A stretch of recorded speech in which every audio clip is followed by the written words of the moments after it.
Hey guys, and welcome back to another great edition of the Mysterious Huntsman podcast. Tonight I got a special guest on from the North American Dogman Project. His name's Jody Cook, and he's a retired U.S. Army and Iraq War veteran. Just want you to hear what he's got to say, so let's tune in. Hey Jody, this is Paul in Nashville with the Mysterious Huntsman podcast. How are you doing? Doing good. How are you? I'm doing great, man, and I just want to thank you so much for coming on my little feeble podcast and just telling me a little bit about what you guys are doing, because it fascinates me. And, you know, just on the past couple of years, I've been hearing more and more about the Dogman. Right. And I've recently interviewed Dark Waters out of New Orleans, who gets a ton of reports. And, you know, obviously I've been listening also to some of the other podcasts the past couple of years. Things seem to be ramping up, and this seems to be a real phenomenon that's being reported by military and police officers and professionals, trained observers. And when things like that start happening, I start paying attention. Right. You know, the thing of it is that, you know, when you talk about, you know, military, law enforcement, and civilian, you know, our organization, we collect a lot of that data. And, you know, part of the data, you know, that we come up with is, how many of these sightings that come in as civilian, how many police, how many is military, and then we break it down by the seasons, and then we break it down through, the time of day, and then we break it down with, morning, night, and evening, of the sightings. So we have charts that we have set up that shows that.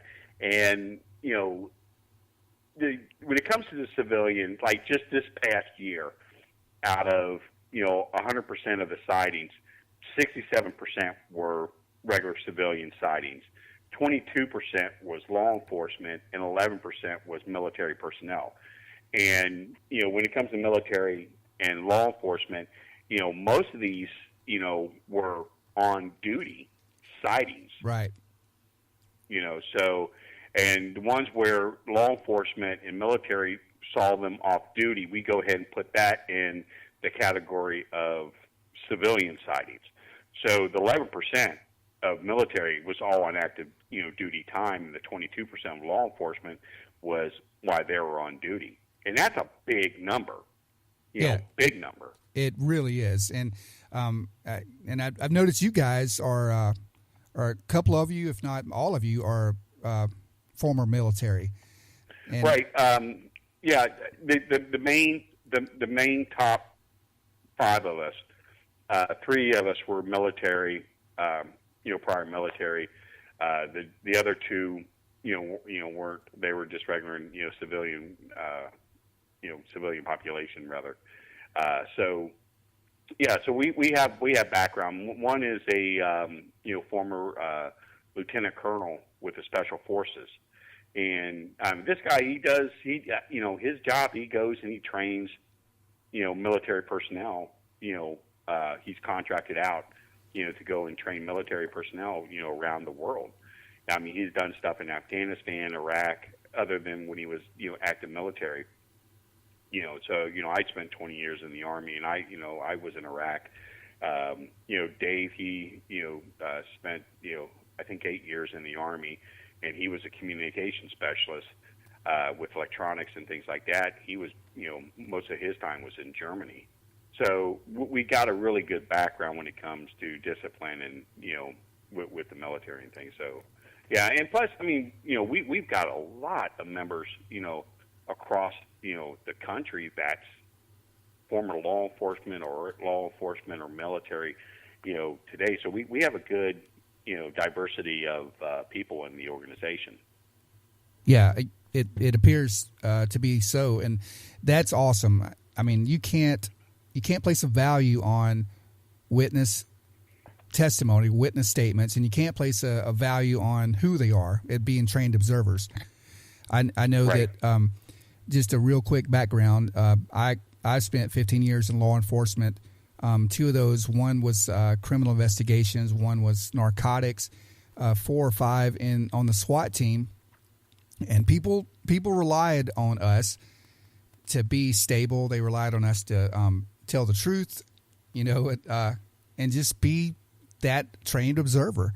And Right. it's incredible the reports you guys are getting, and then some of the reports I'm getting by these professionals. Yeah, I was, former, law enforcement. I mean, I was a deputy sheriff for about 5 years prior to going into the Army. Okay. So, I had the best of both worlds there, but, the thing of it is, when it comes to this, how can I say it like this? Military and law enforcement, they're better observers, okay, than people. But, when we look at this, this phenomenon and, we get reports from people, we look at the credibility of it.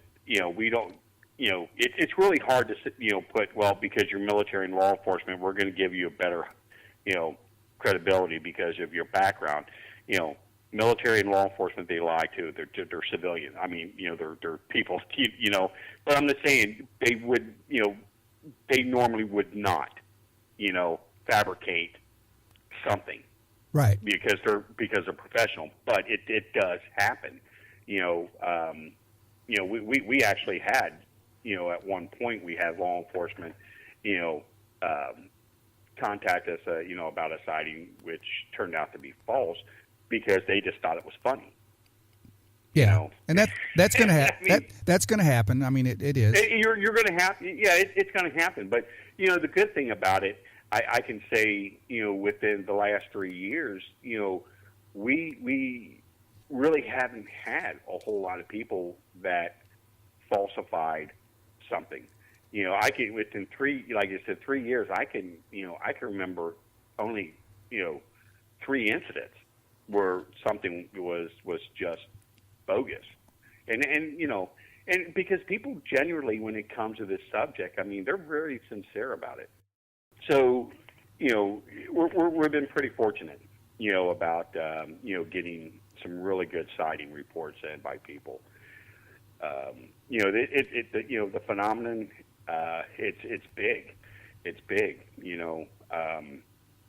but the thing of it is, it's just not getting the recognition, like the ghost stuff or the UFO stuff, Right. The airways are just getting saturated with that stuff, and it's still all the same thing. And people want something new, And I mean, we've had quite a few networks, come to us, about this subject and things. But when it gets to a certain point in the network, it's like, well, I don't know nothing about this. I don't know how well it would do. Well, do your damn research. That's all you have to do. You have people there doing research, on shows before they come out, and do the research. Because the thing of it is, no one has really heard a lot about Dogman. This subject, it's been around for, 100 years.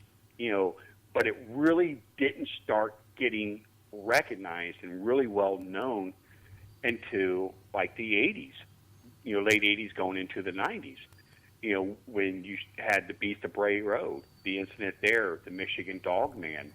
Right. There was only just a few states that were having, like Michigan, in Wisconsin. Ohio had a really good case in 1972 called the Defiance Werewolf. And for, about a week, going into maybe 2 weeks, this creature terrorized the town of Defiance. 3 men were attacked, working on a railroad. Animals were killed. People were seeing this. And the police took it very seriously, but they had to sit there and kind of make, light of the situation by saying, well, people are reporting this thing wearing clothing. Well, no one really reported this thing wearing clothing. That was something that was, brought up by the law enforcement agencies, to kind of make light of the situation. But they were dead serious about this, and they were scared. And what's so interesting about this,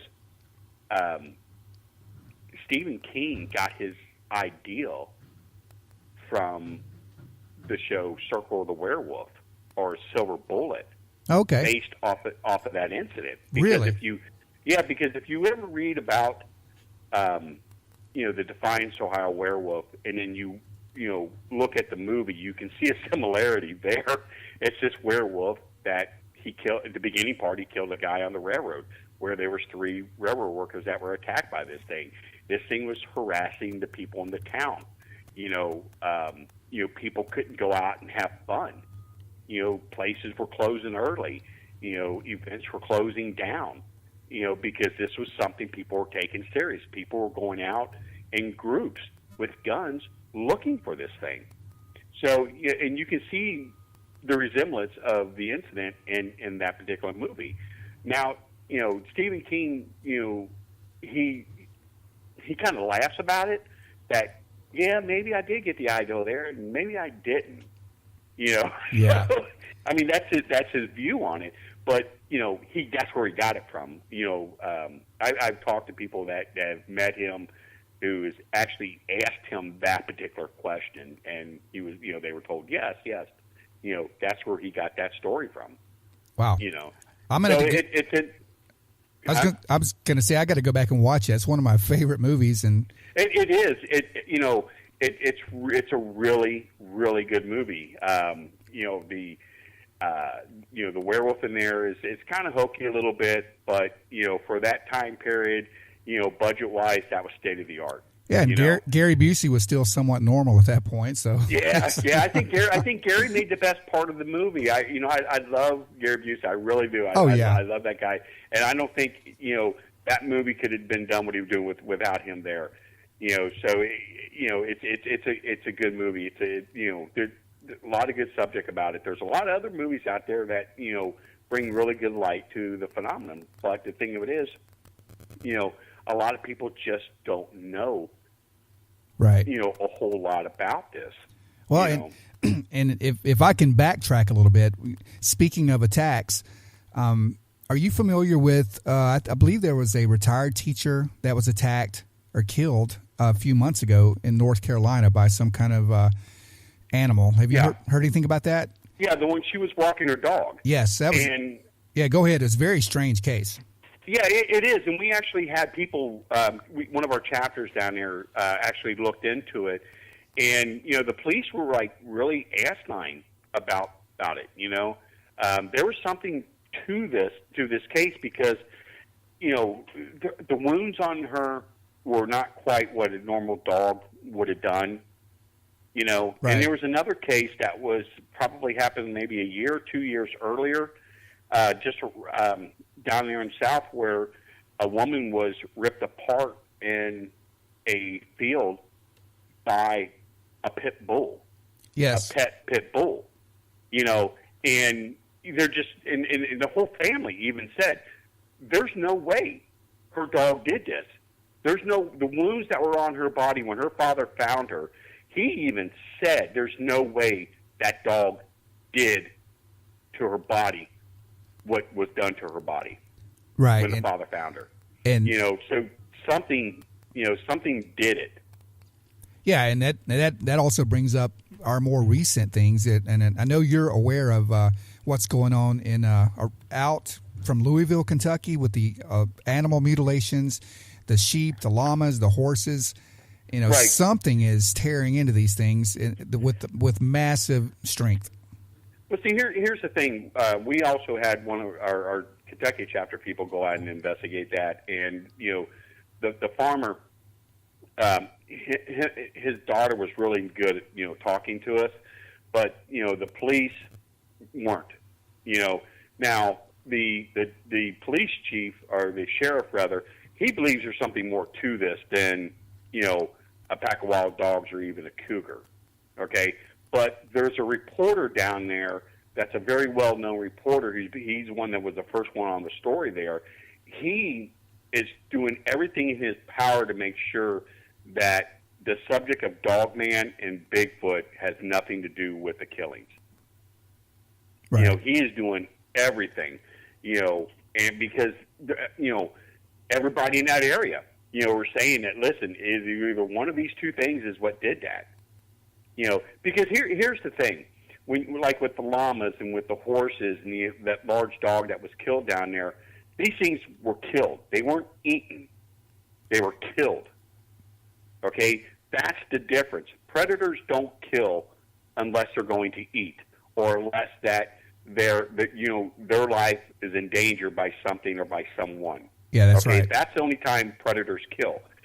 And what we're finding out, giving a perfect example, in Akron, Ohio, there's a guy that runs a kennel, and he raises German Shepherds. He had 18 German Shepherds.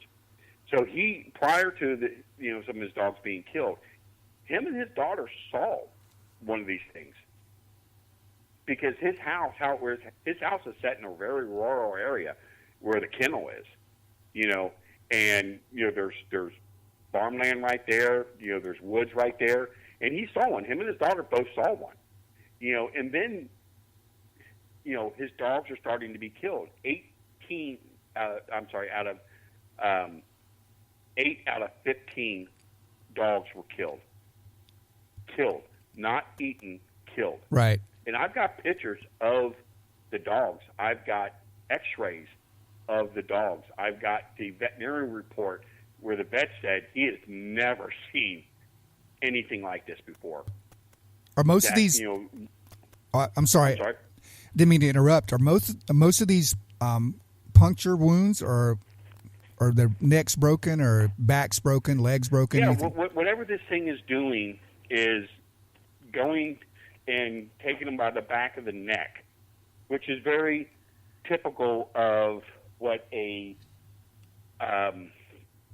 big cat would do. Okay, bears normally attack from the front. They very seldom they'll attack from behind and take the neck. But these things were all, their necks were snapped by whatever bit them in the back of the neck. There were bite marks. Well, I don't want to say bite marks. I want to say defensive marks on the animals. Yeah. Where the animal, some were like on the dogs, where the dogs were, I guess, trying to push back, and there were defensive marks on the arm of the dogs. I mean, it was just pretty nasty. The things that was done to these dogs. I mean, it's just, and that's the thing about Dogman, is that these things, whatever they are, they're not killing to eat. When it comes to certain animals, they're killing to let the people in the area know that they're there. And we're seeing this all over the country. We're, especially in Utah, we see it. I'm sorry. Hold on one second. I apologize.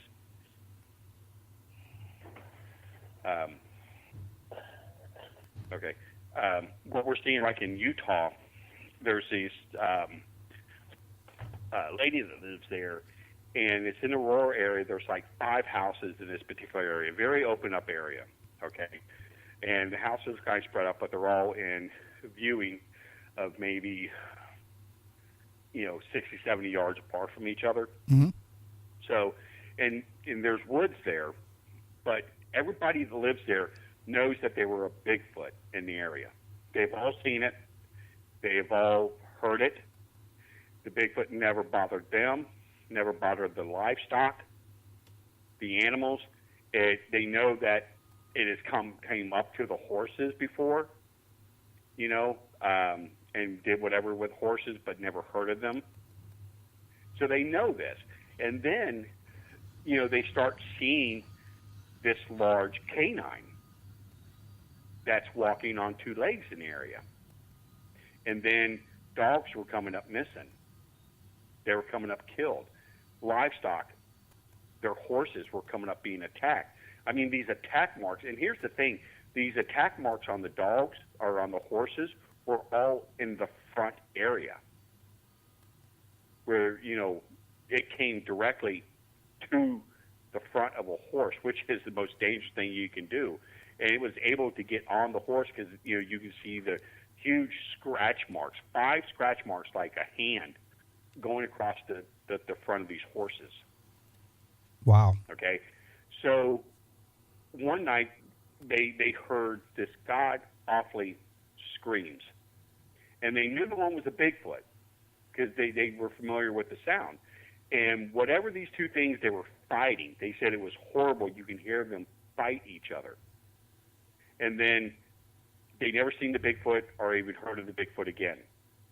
He was gone. They don't know if this thing killed the Bigfoot or if the Bigfoot moved out of the area. But this thing starts coming in and attacking the livestock. And what it's been doing was, give you an example, what she said was that she was going down into the woods, because, one of her horses were attacked, and she just wanted to see if there were, like, any tracks. And so she found a fawn laying on the trail that leads down into the woods. And the neck was ripped out, and so was the reproduction organs. So she's an animal activist, this woman is. So she goes back to get a shovel. She's going to go bury the fawn. Comes back, the fawn's not there. It's gone. Something moved it. So she goes back up to the house. Well, that night, her daughter hears something outside, and she's looking outside because they have, like, the security lights, and one of the security lights was on the back of where the corral was, where the horses. So the horses are going nuts. And the daughter says she saw this, like, large wolf-type dog crawling along the ground by the corral. And she drew this picture, and it was just, this thing was awesome. The picture, and it shows, like, this dog crawling along the corral. And, just from the drawing, you can tell it's a wolf or, something, Yeah. So, I'm sorry? No, I was just listening to you. All right. So, the following day, she, was looking around the area where, this thing was. And so she goes down by where the trail was again, and there's the fawn laying there on the trail. This thing, and she would go get a shovel, and it's gone. This thing is playing with them with this dead baby deer. And then she, by the lake, she's finding these large canine tracks, size of your hand. A normal dog track is, give you an example. My German Shepherd, he's about 148 pounds. He's a big boy. He's huge. He's all muscle, and his track is maybe about 3 inches. Yeah. These things are about 6 inches, a little bit longer. And that's huge. That's huge. Have you, sorry to interrupt, but have you seen the video? And I don't know where it is, but some guy has a video of a very large wolf attacking his dog, and it's incredible. Yeah. And I know there's been talk of the dire wolf and, like, some really ancient, or not ancient, but like prehistoric type wolf. Yeah. What do you think about that? I saw that video. Very fascinating video. This was, very large wolf. Could the dire wolf still be in existence? The possibility, would be more of a 50-50 chance, because we just don't know. Take 20 years ago, 30 years ago, 40 years ago, 50 years ago, where houses were all wooded areas. So if these things were there, we would have never seen them.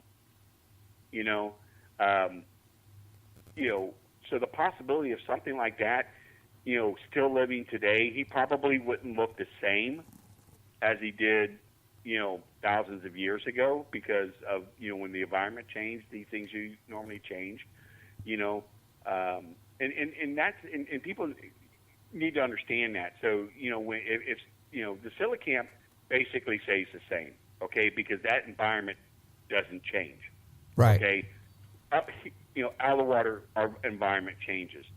So whatever change, when the environment changes, whatever species is going to change with it. So you look at the Congo, okay, where you have Maquilamembe, which is supposed to be like a brontosaurus. Well, that area is so isolated. If that thing's a Brachiosaurus or a brontosaurus, it probably didn't change since 65 million years because the environment hasn't changed. It still looks the same. It's isolated. So it would not have changed the way, normal environment says because of pollution, because of, the environment when it comes to, cutting down the trees and pollen and all this other stuff. You know what I'm saying? Things that would change the alter of an environment. That it's like it never changed because there was nothing there to alter it to change. Absolutely. So these things probably changed and evolved, but the size probably stayed the same. They probably came more, looking like a large wolf because I'm sure they mated with wolves. You take the Canadian red wolf. The Canadian red wolf is not a full breed wolf.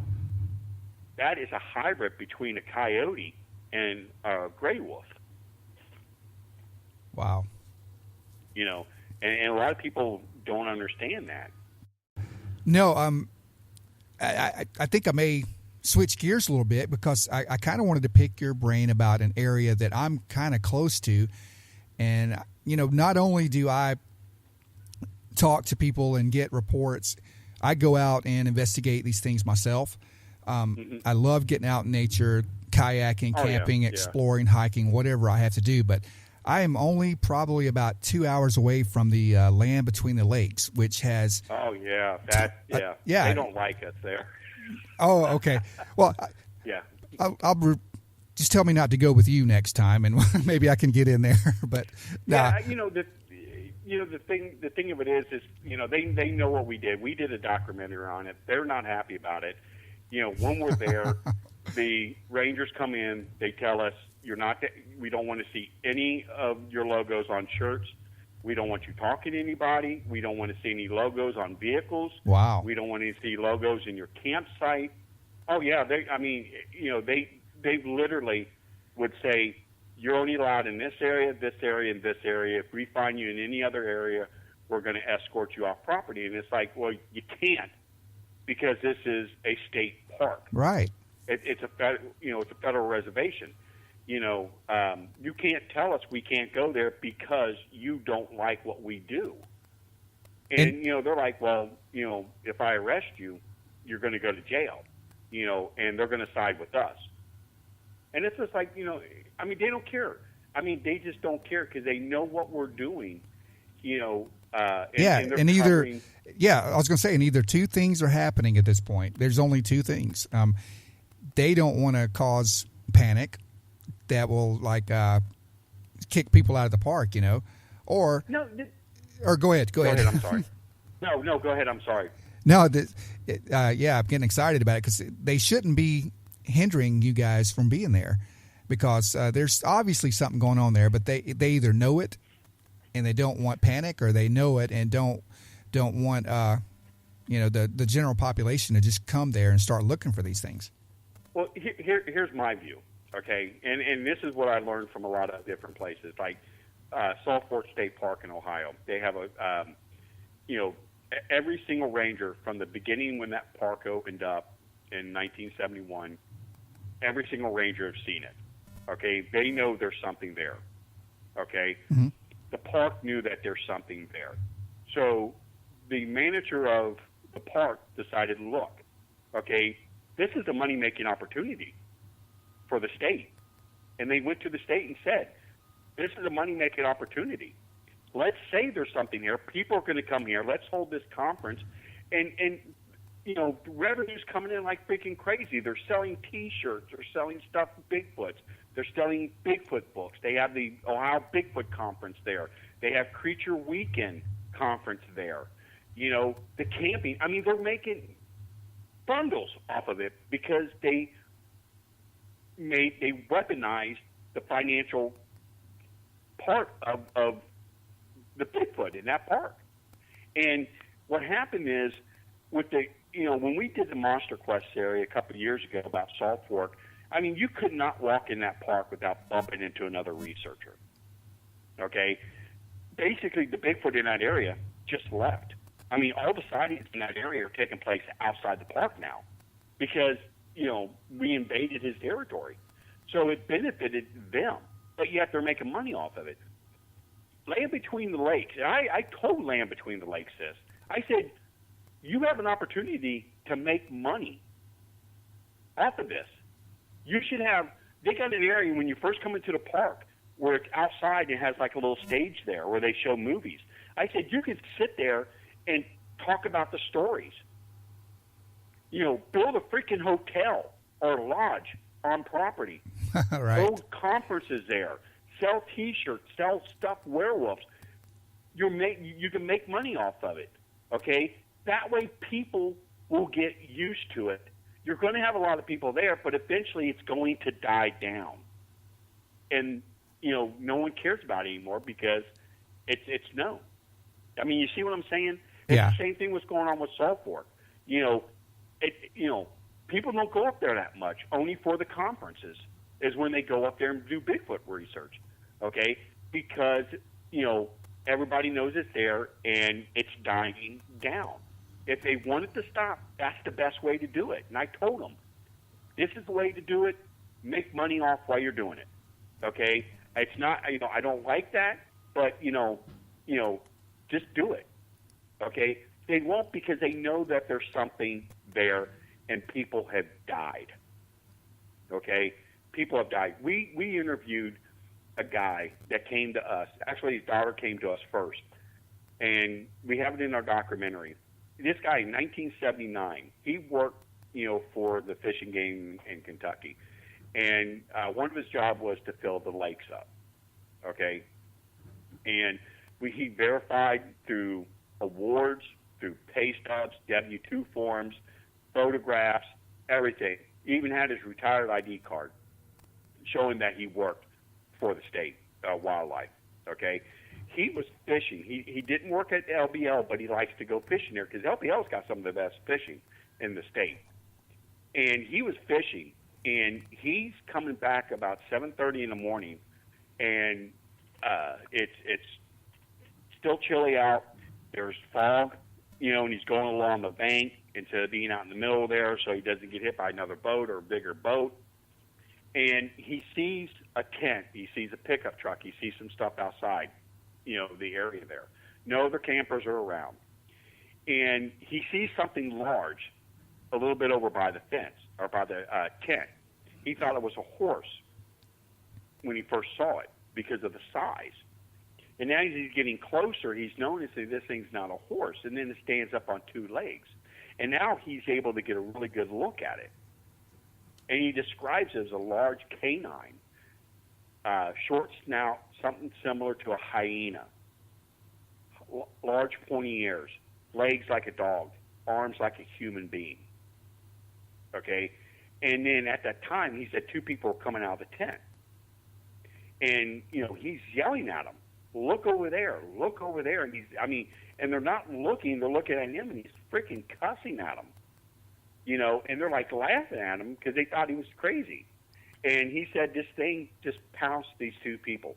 And he sat there, he goes, I sat and watched this thing kill two innocent people. And I couldn't say nothing about it because everybody knew, who works in that state for the wildlife or fish and game, they know what's going on in that park, and they're not allowed to talk about it. And this is in 1979.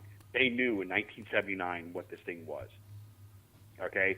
And, I asked him in the interview, I said, well, why didn't you report it? And he goes, who am I going to report it to? The local police, they know what's going on.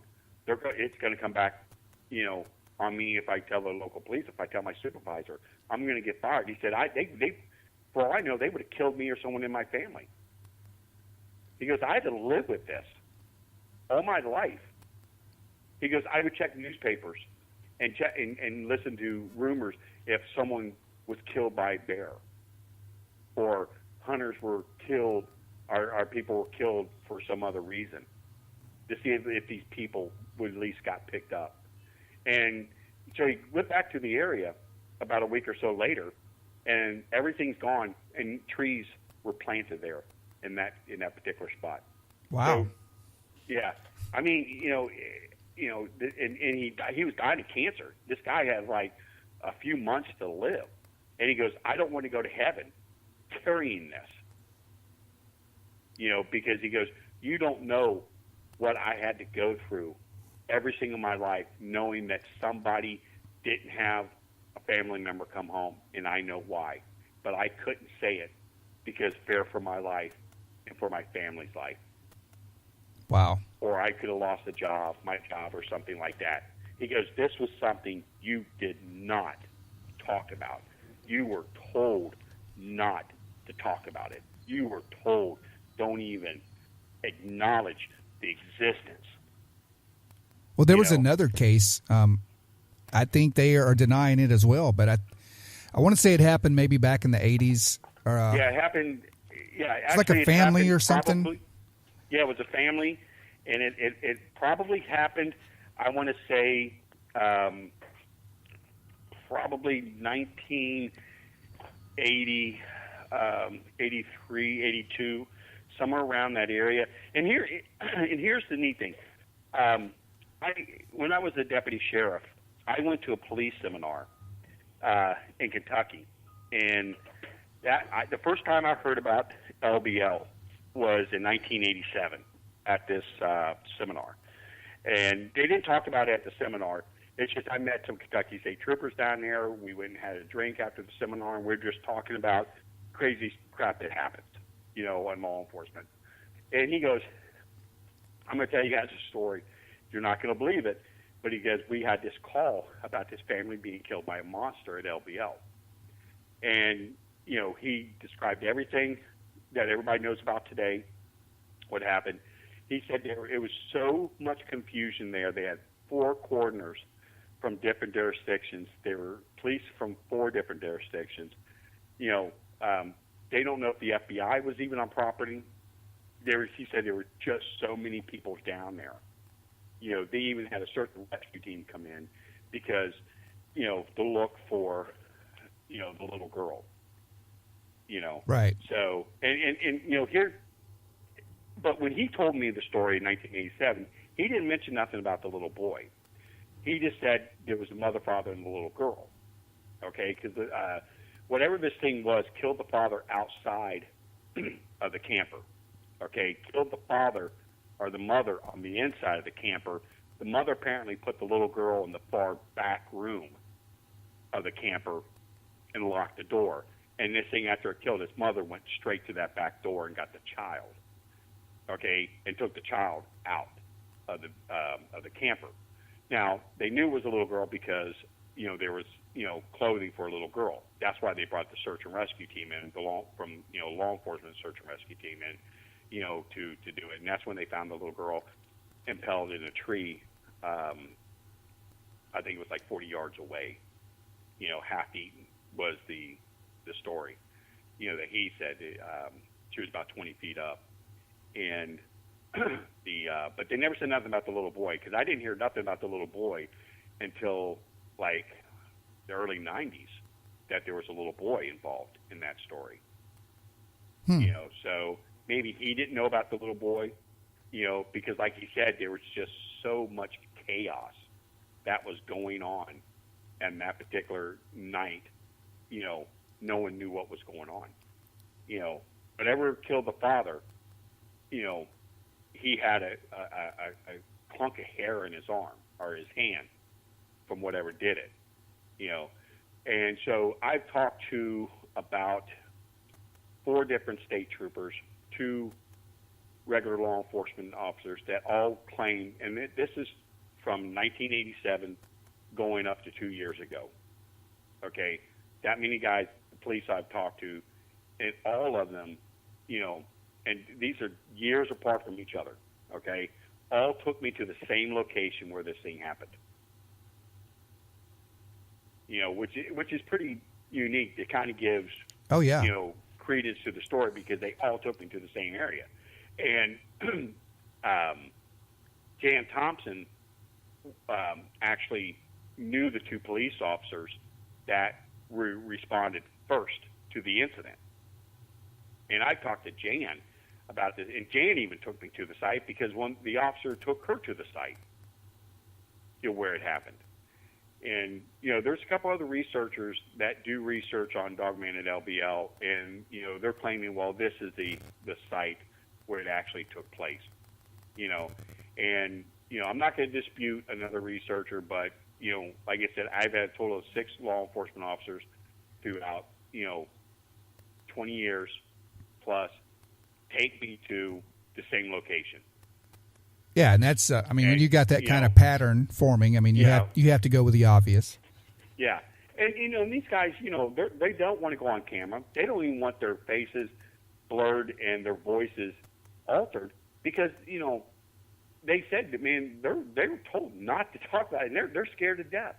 They're scared to death because there's something there, that's in that park. And here's another thing. One of the other law enforcement officers, the state trooper, told me, he goes, this park has Bigfoot, okay? From 22 that crosses LBL, the Bigfoot are in the south, the Dogmen are in the north. Very seldom they'll cross over, but they don't, okay? And he said they've had women missing in that park, and they have seen Bigfoot in that park that look human, females that look human. Wow. I talked to a guy that said he was, along the road and the wood line, and he saw them. He got down. He said he saw 2 of them because these were females, but they had hair all over the body, but their faces were human females. But yeah, that place intrigues me. I've been wanting to go up there, and I've got a group of guys. They're still law enforcement, and we do everything together. And we are trying to plan a trip to go there. But we're not going to tell anybody what we're doing. But we just want to go there. We want to kayak the edges, just kind of ease in, ease out, see what we see, see what we hear. Maybe even talk to a few locals. But that place has got hundreds of years of reports. Right. We talked to a couple people that like employees there, and these female employees, they told us, they said, listen, when you come here, you're outsiders, okay? Don't tell people you're outsiders. Don't stay at the local hotels. People come up missing. She said that, there's a clan of people in that area who claim that they're werewolves, and they go into the park and feed. And really? This goes all the way back into the 1700s. And people are very adamant about it. They know that there's this family that they believe are turn into werewolves, and they go into the park and feed. I don't believe in transformation. I think it's physically impossible. It would kill a human. It would destroy your organs. Your bones would have to be cartilage. And I don't believe it, okay? But there's something there, in that park that's killing people, and they're covering it up. There's rumors of a bow hunter that was killed back in 2005, I think it was. And, they said Dogman did it. His tent was all tore apart and things like that. We went down, did the investigation. We had someone to come forward saying that they were a family member of the man that was killed, and they told us that, look, he wasn't killed by Dogman, okay? Yeah, and we actually talked to one of the rangers down there that even told us this too. They said, listen, this guy was eaten on, okay, by local predators. Okay, he was found, about a mile away from his camping area. He was in a soybean field out there, and predators ate on him. Okay, so they said he died of natural causes, and apparently that there was a press release that's out there, about that, but no one can find it. That's the thing, I mean, it's been erased. So we kind of debunked that because, like you said, we had a family member, someone who claims to be a family member, come forward and say, no, he did die. He was eaten by something, but they're saying the park is covering up. They're saying he was killed in a hunting accident, and the park is covering it up. So this is what the family thinks. Or people who are claiming to be the family believe that he was killed in a hunting accident, and it's kind of getting covered up a little bit.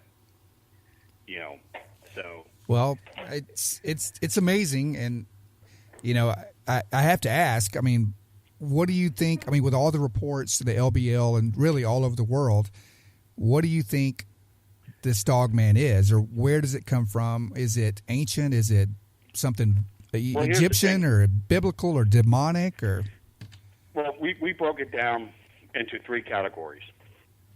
Okay, you have flesh and blood, supernatural, and extraterrestrial. Okay, and this is from all the reports that we're getting. Okay. Flesh and blood, that there's a large canine type species out there. Okay, your typical sighting of a large canine. Then you get sighting reports of these things doing, coming out of like dimensions, shape shifting, communicating, I can't pronounce it, through the mind, right, with people, that kind of stuff. So it's supernatural. Then we have the extraterrestrial, and this is the interesting part. We've talked to U.S. and Canadian soldiers that have seen these things in Iraq and Afghanistan. And we've talked with a guy who was part of a special operations team that encountered them in South America. Okay? Now, the guy, special ops guy, said that, this is a new species of alien that we recently got in contact with within the last 20 years. They're very, very hostile, predator type species. Okay? And they wear a body armor, something similar to what like a Halo outfit. Okay. And this guy shares a heart attack, and he said they're so dangerous of a species. They have 5 live ones, and they didn't keep them in the United States. They kept them in the facility in South America. Well, apparently they took over the facility there, killed the people in the facility, and got out, and killed a bunch of people in like one of the villages out there. So they had to respond down to take these things out. Okay. And I remember talking to Linda Godfrey about this story, and she even said that she even got a story similar to that, about these things. So and then we got a story from a guy that was in Afghanistan in the Kandahar Valley that seen one kill 3 insurgents. Well, there was 2 of them, but only one was the one that did it. And he said these things were wolves wearing body armor, like a body armor, and we had a Canadian soldier, same thing in Afghanistan, seen one. And then we had another Canadian soldier that seen one, but he said it was wearing like a cloth or something around its waist. It almost makes you think about Anubis, in exactly. Egyptology, the hieroglyphs there. Right. The god of death. Anubis, the god of death. Okay. So, and you look at the Greek mythology, Viking legend, right. All these different cultures that has, dog-headed people that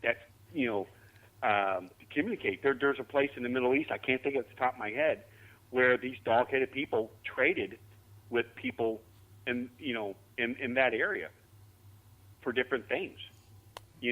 So are these things, extraterrestrial, and they come here to hunt, where they're able to blend in, or the ones that are flesh and blood here are the ones that they mated with regular wolves and that's why what we're seeing are the offsprings of these extraterrestrials.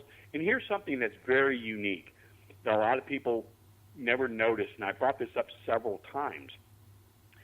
George Lucas, when he did Star Wars, okay, he had a lot of friends in a lot of high places at NASA and a couple other aerospace places.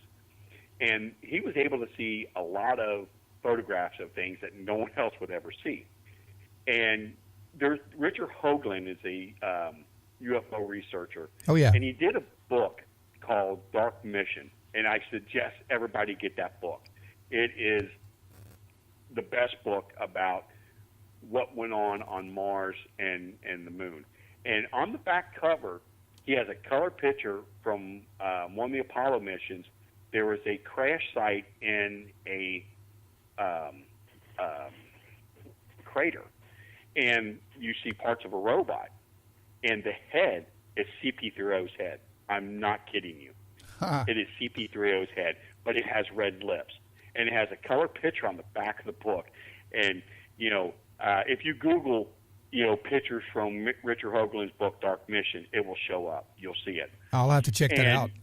Yeah, and he talks about the Millennium Falcon type ship that was taken a picture of in one of the craters, and that picture came. It's been floating around the internet too for years. And then if you look at the bar scene, there's a werewolf alien in there.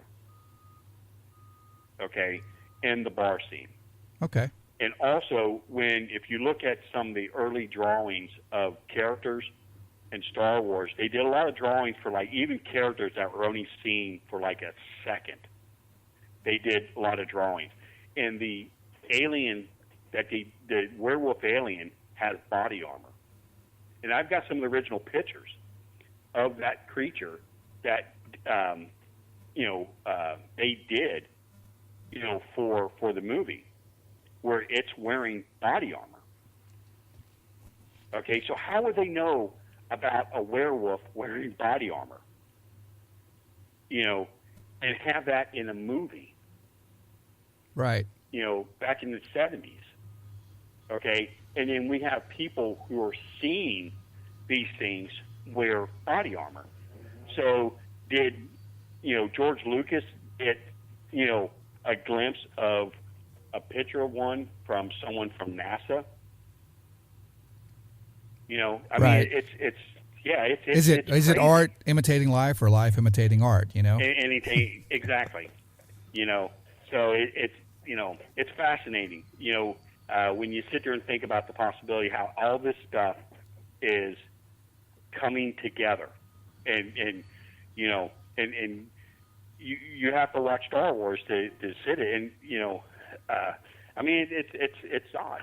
It's really fascinating, but it's odd that all this stuff, is being mimicked through movies years ago. Exactly. And, just like Close Encounters is almost an identical takeoff of what has been reported to have happened at Holloman Air Force Base with actual contact. So, it's amazing. And, just like George Lucas, Steven Spielberg has been privy to a lot, I think. But, man, I tell you, Jody, I'm going to let you go, man. But I want to have you back for a part 2, part 3, 4. Not a problem. Because we could. Hey, whenever, buddy. I'm free. I'm retired, so. Well, that must be nice. Yeah, we could talk about this stuff for days, and it could go down another rabbit hole. We could get into the biblical aspects of some of this, the Nephilim, and just carry it from there. Because like I said, the amount of different cultures that is. Give an example. One really neat, fascinating. The original Saint Michael painting is wearing. He has a dog head. Yes, that's right. And the Catholic Church was the one that changed it to a human head because no one's going to pray to a pagan, right? What they would call a pagan at the time, And there's a lot of original photographs out there of that St. Mike, original St. Michael.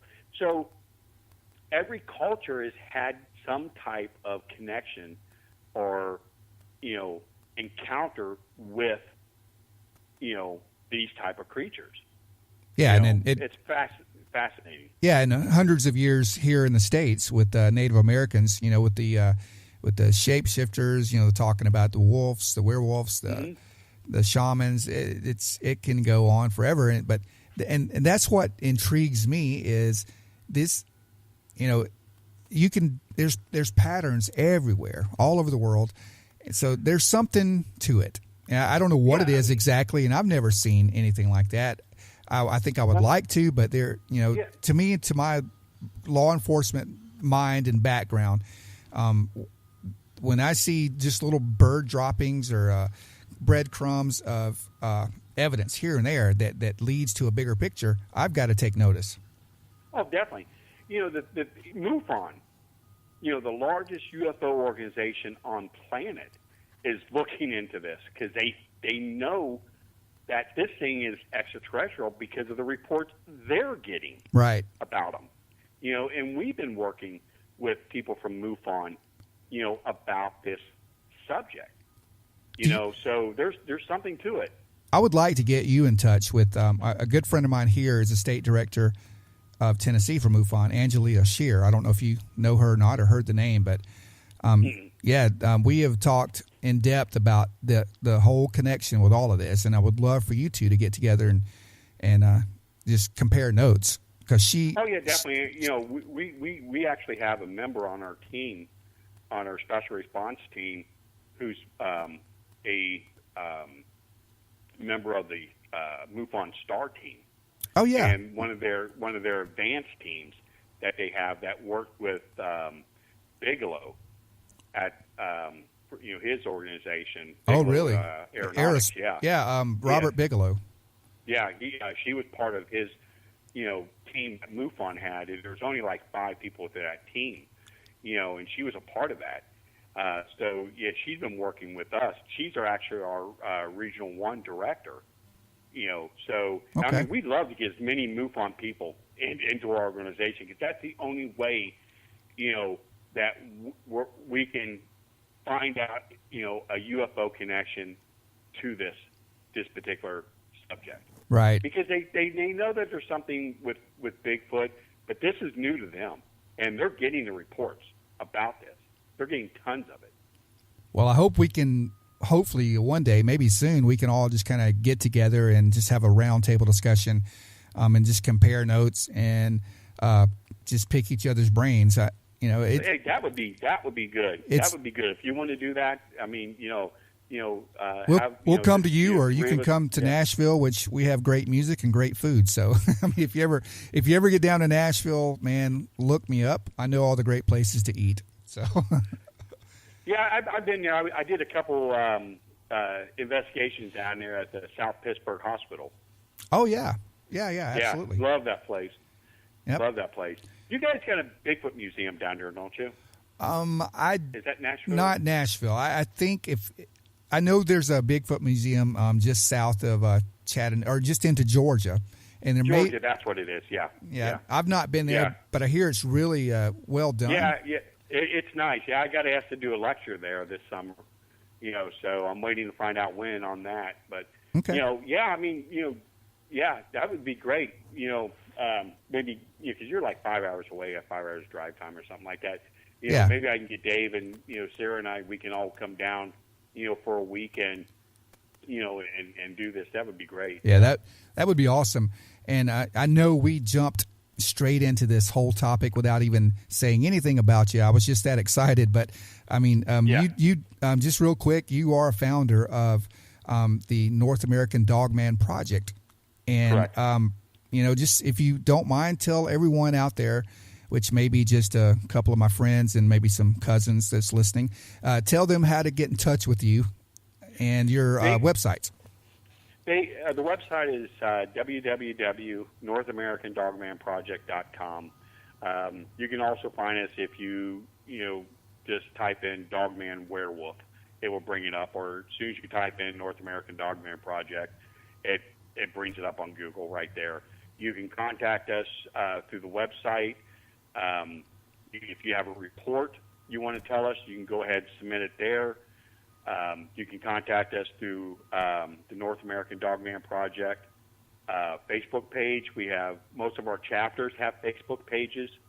So just if you're going to contact the main organization, just look for the American Dogman Project Facebook. Not the one that says like Ohio chapter or Tennessee chapter or New York chapter, just plain North Man Project. You can contact us through there. We'll get right back with you. Leave us a message. Check our website out. We got our podcast on our website that you can bring up, and you can watch our podcast that we've done. So that's the best way to do it. Hey, sounds like you got a dog man coming in your door. Yeah. Nah. Well, Jody, thank you once again so much, and it was a pleasure to meet you and an honor because you've got an impressive resume in this field. Thank you. And I can't wait to talk to you again. But man, feel free to call me anytime. You've got my number and contact information. And I definitely will. Like you said, whenever you're ready to do a part 2, just give me a call because, like I said, I'm retired. I'm at home a lot, so just give me a call and we'll get it squared away. That sounds awesome, man. Well, thank you so much, and take care, and we will talk to you soon. All right, brother. And that will just about do it for this episode of Mysterious Huntsman. Remember, if you'd like to be a guest on the show and tell us your strange encounters, please contact me at mysteriousHuntsman@gmail.com or send me a message on Facebook. Thanks, guys. Have a great week, and I hope to see you soon.